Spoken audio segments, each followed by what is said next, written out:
Hello everyone, in today's video I am going to walk you through how to delete a wallet within the Bitget wallet app.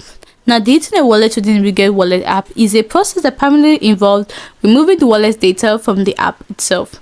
Now, first of all, you launch the Bitget wallet app on your mobile device. Then look for a wallet icon or a menu that allows you to manage your wallets. This might be a list of your wallet or a certain menu related to wallets. Locate the specific wallet you want to delete from the list of your wallets. Now, look for a delete, remove, or similar option associated with the wallet. This might be a button, a swipe action, or an option within a menu. You will likely be prompted to confirm that you want to delete the wallet. The app might ask you to enter your wallet password or confirm your action in another way. Deleting the wallet within the app primarily removes the wallet's data from your device. It does not delete the wallet from the blockchain. Your funds will still exist on the blockchain if you have the seed phrase.